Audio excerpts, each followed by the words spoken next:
My name is Joanne Miller, 67, retired teacher, mother of one daughter, and a grandmother, though I only found out from a Facebook post 2 weeks after he was born. What would you do in the face of that betrayal? Caught between humiliation and outrage, on the verge of a scream, I almost chose fury. But an unexpected rival, the other grandmother, a past that still bleeds, and a baby named Lucas pushed me down another path, to seek justice the hard way by breaking cycles. In this story, unsent letters, doors left ajar, and a baby's cry change everything. Is it possible to rebuild a family when the clock seems to have run out? And when pride calls for war, who chooses love? If this story grabbed you, follow the channel and turn on notifications. Come along for every twist with us. My name is Joanne Miller. I'm 67, and for most of my life I taught literature at a high school in rural Pennsylvania. I've always loved book stories that wring tears from us and force us to think about life. I'm retired now, surrounded by memories, piles of novels, and the quiet of a house that once echoed with children's laughter and family dinners. I was married for more than 40 years. My husband is gone, and I've learned to hold on to memories and to the hope that life might still give me new reasons to smile. When my only daughter, Emily, told me she was pregnant with my first grandchild, my heart burst. At last, another reason to wake up every day with a spark of joy. For 9 months, I lived for that baby who hadn't even arrived yet. I made lists of names, knitted tiny blankets, set up the guest room for when they'd visit. Every night before bed, I pictured holding that little being in my arms and feeling that after so many losses, life could still hand me a gift. But underneath the excitement sat a small, cold knot of worry. My relationship with Emily wasn't perfect. She'd always been independent, strong, and in recent years she had pulled away. Still, I tried to be present. I called every week, asked about appointments, made plans to visit the hospital on the big day. Emily answered briefly, sometimes coolly, but I believed she still needed me the way every daughter needs her mother when life is that tender. The big day came without warning. On a gray Sunday morning, I woke earlier than usual, made coffee, sat at the kitchen table with my tablet, and opened Facebook the way I often did to see what friends were up to. I scrolled lazily, expecting nothing in particular, when a photo stopped me cold. It was Emily. She was at the hospital, her face tired but smiling, holding a baby wrapped in a blue blanket. The caption, written by her husband, read, "Our little miracle arrived 2 weeks ago. We're exhausted but so happy. Welcome, sweet Lucas." My heart raced. 2 weeks, and I hadn't known. I wasn't there. I didn't get a call, a text, nothing. I learned about my first grandchild from a public Facebook post. It felt like the floor vanished beneath me. A wave of betrayal cut through me like a blade. I had waited through every day of that pregnancy, and I'd been shut out of the most important moment of my daughter's life. Tears slid down my cheeks before I knew it. I pressed the tablet to my chest, as if I could shield myself from the pain cresting inside. Humiliation and outrage burned in me. I hadn't just been forgotten. I had been excluded on purpose. I thought about all the times I called and she didn't pick up, the vague excuses about doctor's appointments, the quick replies that seemed designed to end the conversation. Suddenly, it all made sense. Emily had kept me at arm's length deliberately. I stood on trembling legs and went to the guest room, the one I'd prepared with so much care. I sat on the bed. The blankets I'd knitted were folded in the closet, still smelling of new wool. I ran my fingers over them and felt a sharp pain in my chest. All of it had been for nothing. I wondered if Emily was ashamed of me, if she thought I wouldn't be a good grandmother, if, for reasons I couldn't guess, she wanted me out of this new chapter of her life. Each possibility dug the wound a little deeper. That night I couldn't sleep. Every time I closed my eyes, I saw Emily cradling the baby, and the caption burned behind my eyelids. 2 weeks ago, the words felt branded into my skin. I had already lost 2 weeks of my grandson's life, 2 weeks that would never return. Anger swelled. I wanted answers. I wanted to confront her, demand an explanation, cry out for justice. How could she do this to me? How could my own daughter, the girl I raised, the feverish child I rocked at night, the small hand I held on her first day of school, punish me so cruelly? But I knew I couldn't just show up at her door, not without thinking. The risk of making things worse was enormous. Still, my heart burned for action. In the middle of the night I got up, grabbed paper and pen, and began to write a letter. My hands shook, my heartbeat pounded in my ears. I didn't know if I'd ever deliver it. I didn't know if I'd have the courage to face Emily, but I knew one thing. This story wouldn't end in silence. Morning came with swollen eyes and the unfinished letter on the table. The sentences I had scribbled in the dark were a raw mirror of my broken heart, confused phrases, a few lines blurred by tears, feelings tangled between hurt and love. I wanted Emily to understand that it wasn't just the news of the birth that hurt me, it was the exclusion. The sense that, deliberately, I was kept away from something that defines me as a mother, and now as a grandmother. Before deciding anything about the letter, I felt the need to look back. I dug through old memories. Maybe that was the only way to understand what was happening. Emily had always been determined, sometimes to the point of stubbornness. As a little girl, she wanted to do everything herself, tie her shoes, choose her outfits, decide when to go to bed. I tried to balance it. Sometimes I gave in. Sometimes I set limits. Adolescence brought storms. We argued loudly, slammed doors, exchanged looks charged with anger. Once, when she was 16, she accused me of being controlling. I cried all night but told myself it was just a phase. Time smoothed the edges, or so I thought. But when Emily left for college in New York, something tore. Calls became rare, holiday visits rushed, and there was always that invisible distance lingering between us. I loved her with everything I had, yet it seemed my love didn't pull her closer. It pushed her away.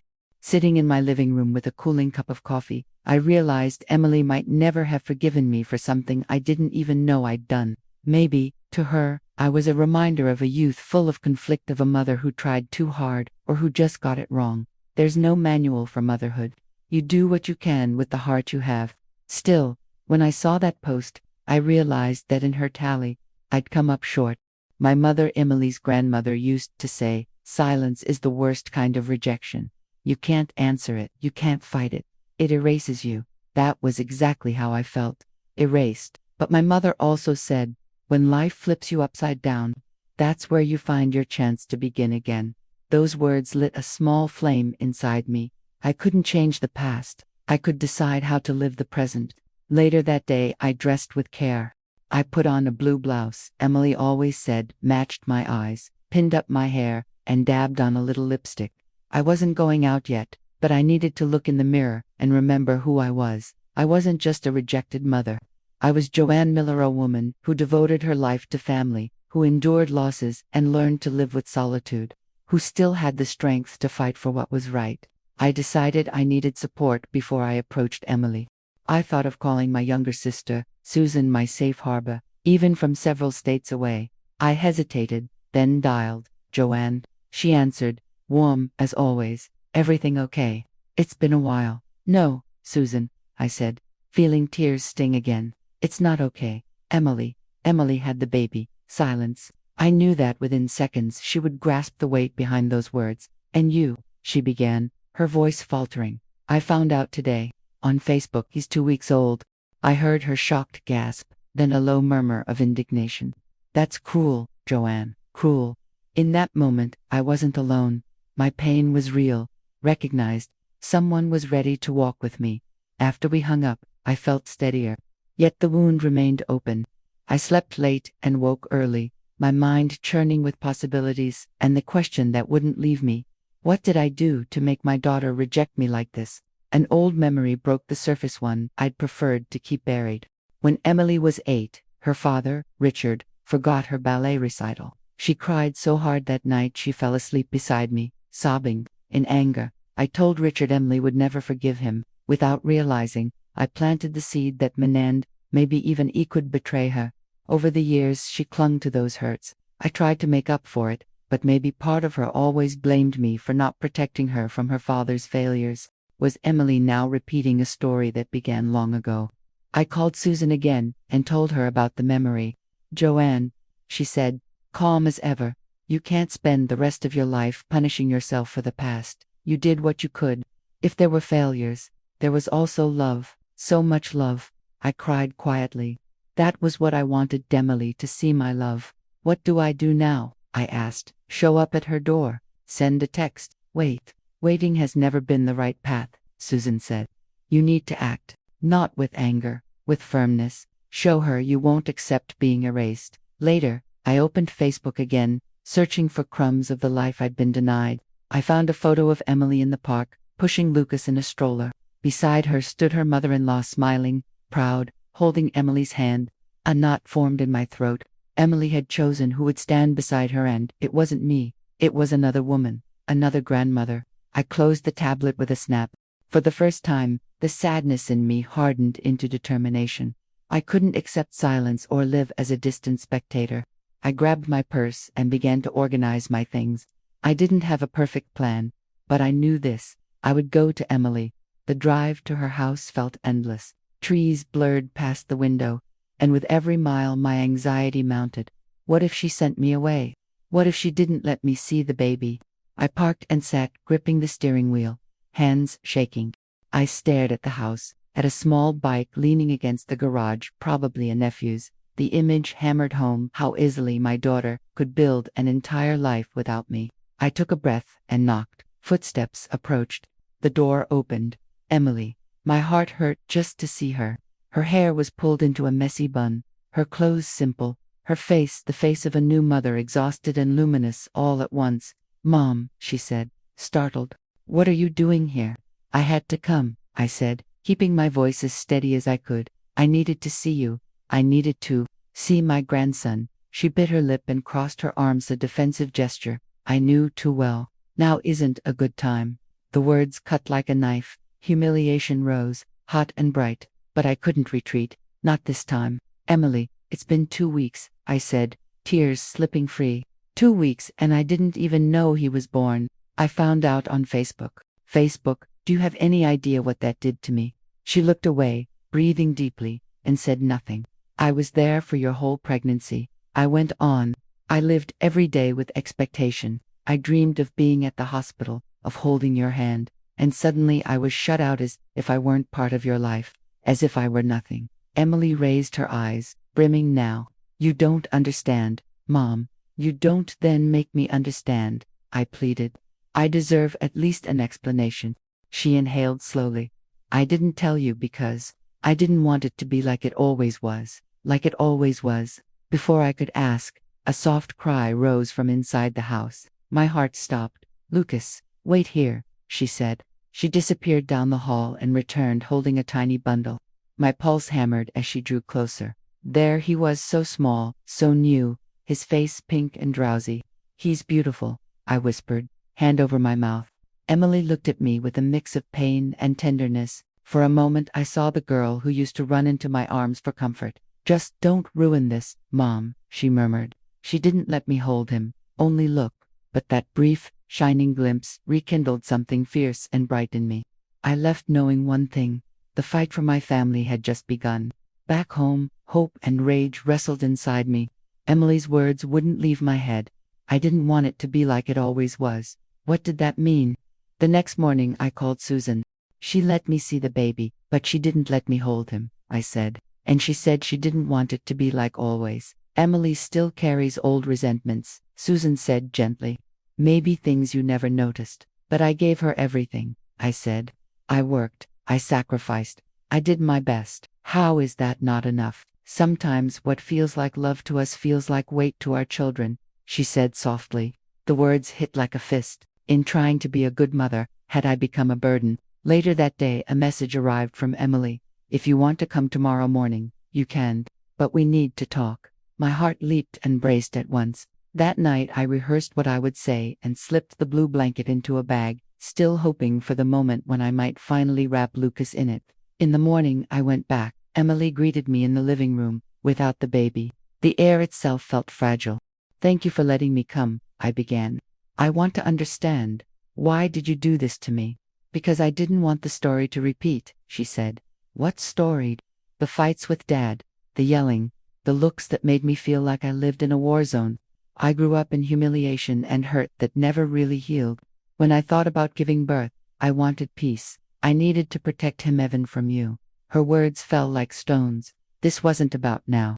It was about then, about wounds I thought were sealed but were still bleeding for her. "Emily," I said, voice shaking, "I never wanted to hurt you. I fought to keep the family together. I loved you with everything I had. Sometimes love isn't enough," she whispered. She went on. "When I got pregnant, I knew you'd want to be involved in every detail. but I was afraid it would become about you, your feelings, your expectations. I wanted this moment to be mine.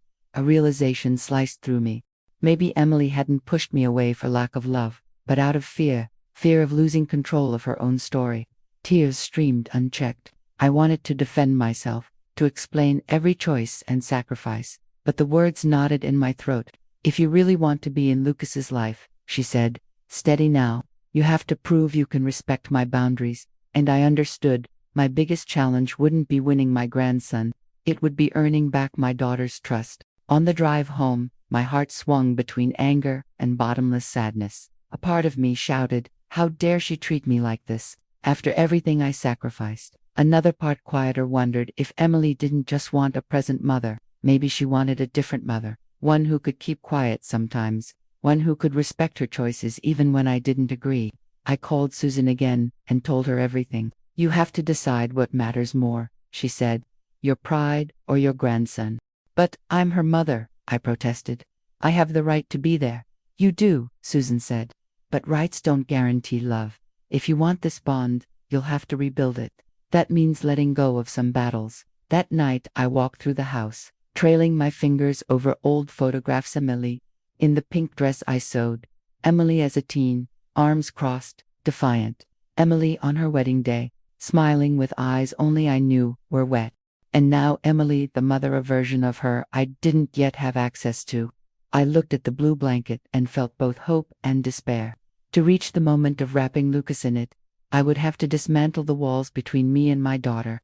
In the morning I sent a short message. Thank you for listening yesterday. I want you to know I'm willing to respect your limits. I just hope that someday you'll trust me enough to hold Lucas in my arms. For hours there was no response. Humiliation simmered with every minute of silence until, late in the day, her reply arrived. We'll see. One step at a time. A tiny crack of light. I breathed into it. The days that followed were a lesson in patience. I sent small messages, simple, careful, never intrusive. Sometimes she answered with a word or two, sometimes not at all. I clung to every little interaction like a victory. Then, on a Saturday morning, if you want to come this afternoon, you can. Just a quick visit.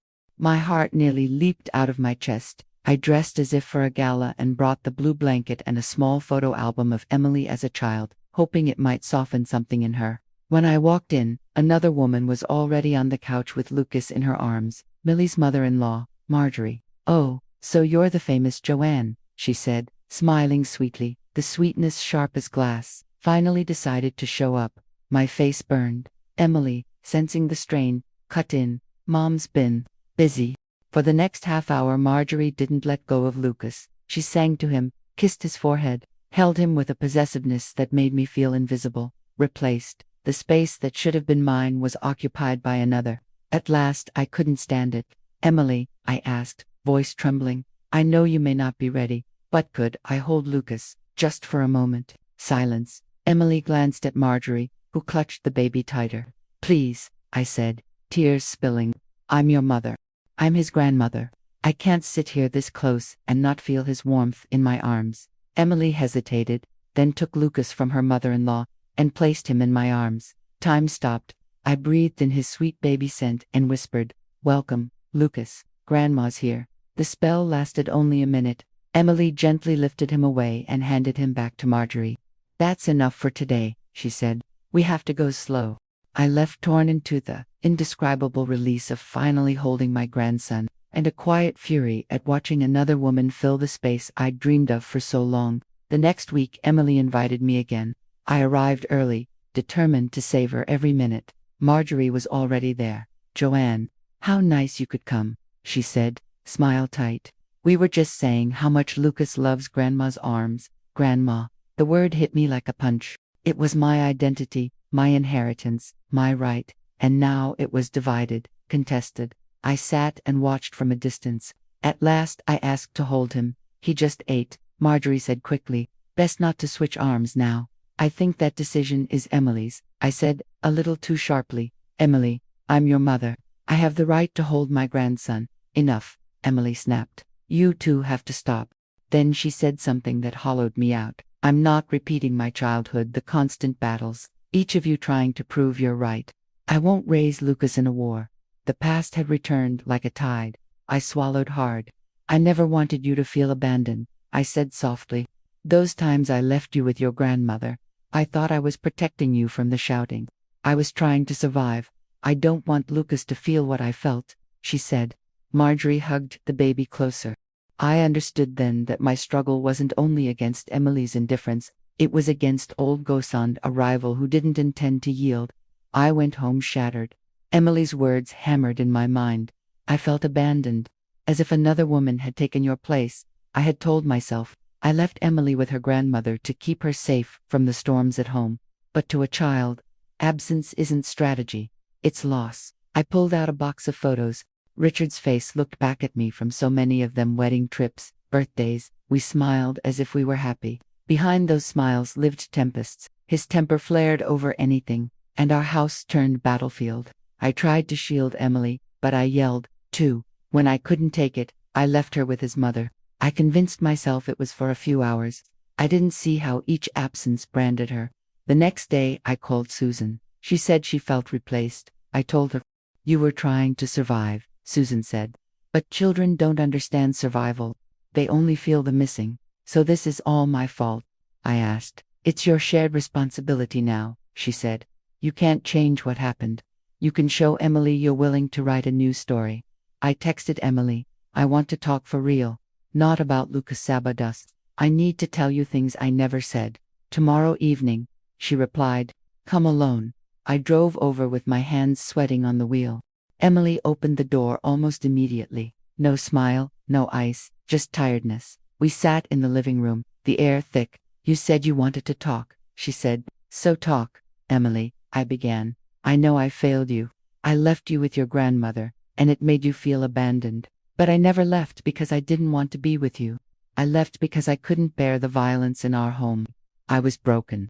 I loved you more than anything, but there were days I had no strength, and I thought you were safer there." She stared at me for a long moment. "I remember nights you cried in your room," she said. "I knocked and you told me everything was fine. I knew it wasn't. I felt alone. I should have let you see the truth," I whispered. "I wanted to be strong for you. I ended up shutting you out. I was scared when I got pregnant," she said. "I was afraid you'd bring back the chaos, that I'd lose control the way I did as a child. I don't want to take anything from you," I said.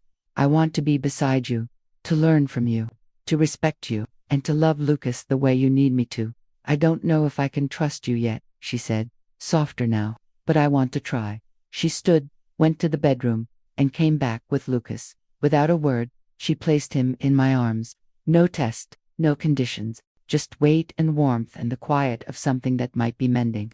A few days later, another message. "We're having a small dinner Saturday. Come, Marjorie will be here." My stomach tightened. It was the first family invitation since Lucas was born, but the mention of Marjorie turned it into a battlefield. I prepared myself like a soldier choosing peace. When I arrived, the house smelled of fresh food. Emily looked more relaxed. Lucas slept in a portable crib by the table. Marjorie sat like a queen. "Joanne, dear, so glad you could make it," she said.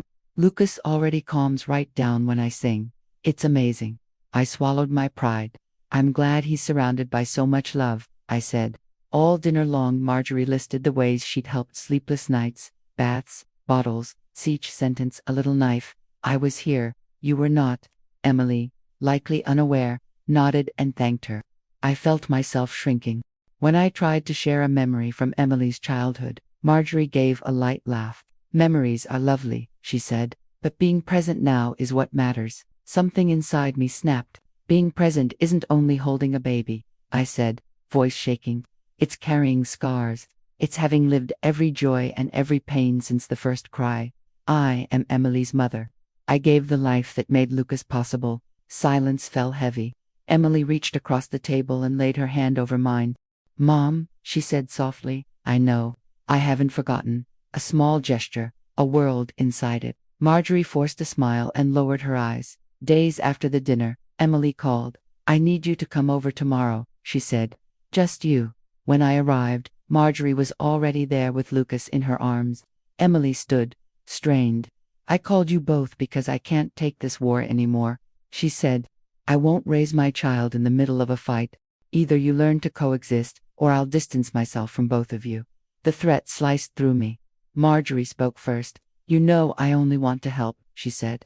But I'm not sure your mother has the balance you need right now. How dare you, I said, my voice shaking. You may have been here these past weeks, but I was there for Emily from her first breath. You can't erase that. Enough, Emily said, lifting a hand. Tears stood in her eyes.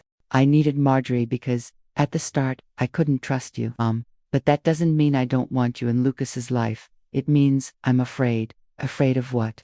I asked. Afraid you'll disappear when things get hard, like you did when I was a child. The truth landed like a weight hand, then sat steady. I won't disappear, I said. Not ever again. I know I let you feel abandoned, but now I'm here, and I'm staying. For you. For Lucas. Then prove it, she said. Be here without turning everything into a competition. Marjorie clutched the baby as if he were a prize, but Emily stepped forward, took Lucas from her, and placed him in my arms. He's in your hands, Mom, she said. Don't let me down. Holding Lucas while Emily watched and Marjorie bristled felt like crossing an invisible line. In the days that followed, I came more often. I washed dishes, folded laundry, cooked meals. I tried to help without smothering. Marjorie hovered, always there, always ready with the story. Being a grandmother is more than a title, she said one afternoon. It's truly being present. That isn't something you recover easily once it's lost. I swallowed the sting and kept folding. The dam finally burst when I arrived one Sunday to find Marjorie planning a nursery at her house. He'll spend lots of time with me, she said. He needs his own space. You talk as if you were his mother, I snapped. This baby is Emily's, and I'm her mother. You don't have the right to erase me. Maybe if you'd done your job back then, she said coolly, you wouldn't be fighting for a place now. Before I could answer, Emily walked in. Enough, she cried. You don't see you're repeating exactly what I lived through. The rivalry, the shouting, the feeling of being caught between two fronts. I won't do that to my son. Tears blurred my vision. If you can't find a way to live in peace, she said, I'll step back from both of you. That night I stared at the ceiling. I could choose pride and lose everything, or lay it down and keep the people I loved. In the morning I knocked on Emily's door. Marjorie was there. Emily watched, silent, braced for disaster. Marjorie, I began, voice trembling, we've treated each other like enemies. The truth is, you did for Emily what I couldn't, for a time. You were here when I wasn't. As much as it hurts to admit, I'm grateful. Silence widened around us. Marjorie blinked, surprised. Emily lifted a hand to her mouth. Tears warmed my cheeks. But I also know who I am, I said. I'm Emily's mother. I'm Lucas's grandmother. I don't have to compete to prove it. What I want is for this boy to grow up surrounded by love, all of ours. Emily began to cry. She crossed the room and hugged me hard, like she hadn't in years. That's what I needed to hear, she whispered. I just needed to feel that you wouldn't turn this into a war. Marjorie cleared her throat. Maybe I went too far, she said. I only wanted to protect her, and I liked feeling needed. We all like that, I said. But necessary isn't the same as only. The air softened. I looked at Lucas, sleeping peacefully, and felt hope spread through me. After that, the house breathed differently, less shadow, more light slipping in through the seams. Emily's messages started small. He smiled when the kettle whistled. He loves the wind's sound. Can you come help with his bath tomorrow? Each one felt like a small miracle. At bath time, steam rose like a halo while he kicked his legs, a happy little fish. I sang the song that used to soothe Emily when thunderstorms rattled our windows. You've always been good with children, Emily said, barely meeting my eyes. I had forgotten. I set the blue blanket over a chair, not a banner, just a sign I was there. Marjorie stopped by on Sunday, perfume strong, smiled tight, but she didn't stake a claim. She kept a respectful distance, as if testing where the ground still belonged to her. That night I called Susan. I feel like I'm walking on glass, I said. One wrong step and everything shatters. Consistency, she said. That's what saves things, not grand gestures, just consistency. I clung to the word. Monday I folded clothes without giving opinions. Tuesday I took out the trash without expecting thanks. Wednesday I left a note.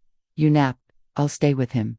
Thursday I bit back the urge to say how I did it in my day. Friday I cooked pumpkin soup, childhood in a bowl, and went home before dinner.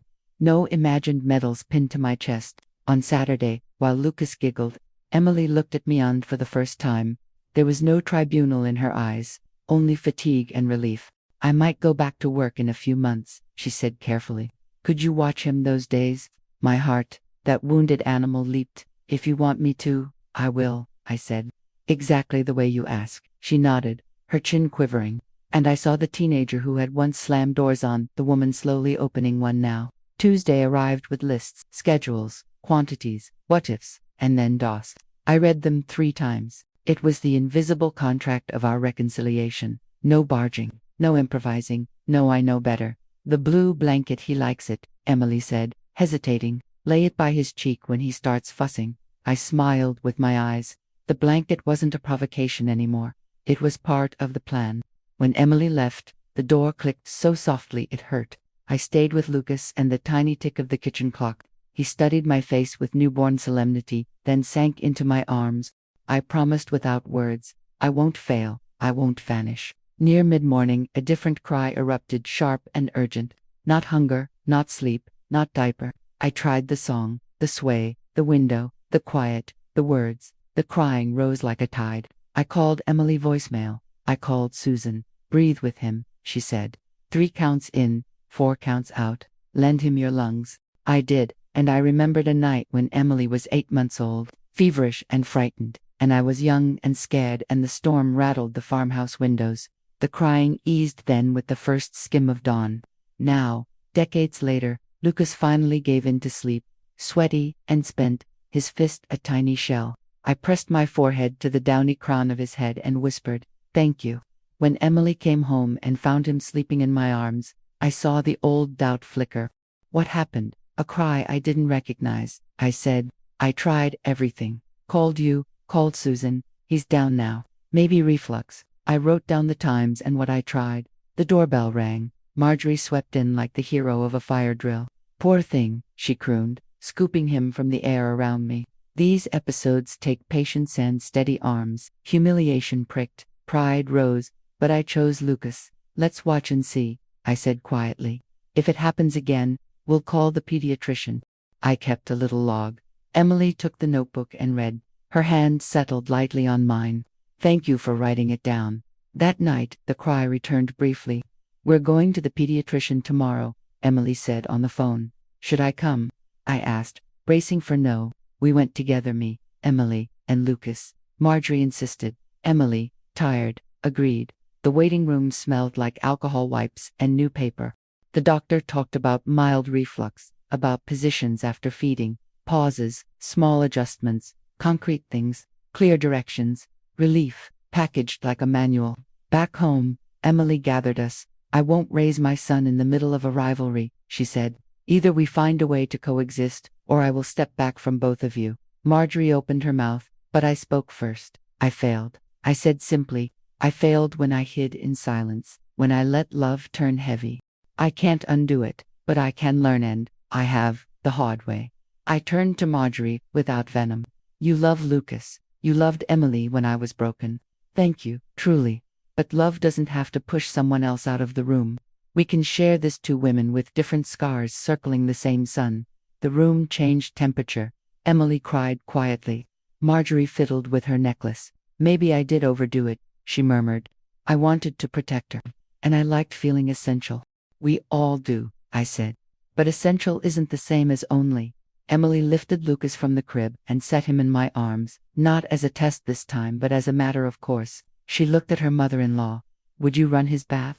Grandma Joanne will give it, and then you can sing. He sleeps better to your voice." It was a map of peace. We followed it, who bathed him, who sang, who folded the blanket. I followed the pediatrician's instructions and my daughter's. Marjorie sang softly. Emily watched, her shoulders settling into a place that looked possible.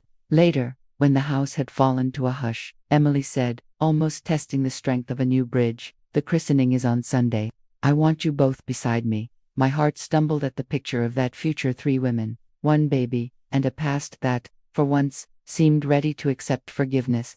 Months passed, and peace revealed its true shape, not the absence of conflict but the presence of agreements. Emily's home learned to breathe on a rhythm shared by 2 grandmothers. I watched Lucas on Tuesdays and Thursdays. Marjorie took Wednesdays.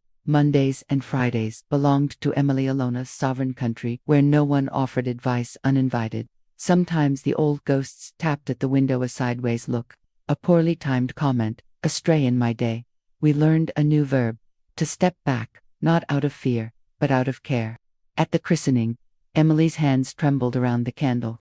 I stood on her left, Marjorie on her right. When the priest poured the water, Lucas laughed. He always laughed at Grandchild. A ribbon of light slipped through Emily's hair. I saw my daughter as I had always wanted to see her, whole, encircled by love that didn't charge a toll. One soft afternoon I rocked Lucas in the blue blanket. It smelled like imnawa, hint of soap and summer. Emily rested her chin on my shoulder. "Thank you for not giving up on us," she whispered. "I just learned how to stay," I said, and it was the truth. Marjorie arrived with a cake and a joke about my apron. We drank strong coffee and talked about nothing and everything.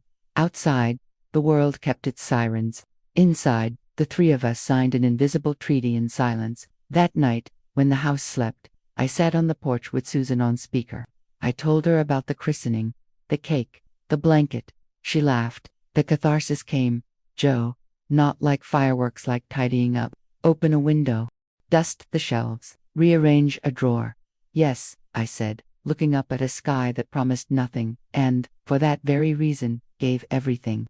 For the first time, I feel light. It wasn't forgetting. It wasn't a magic absolution.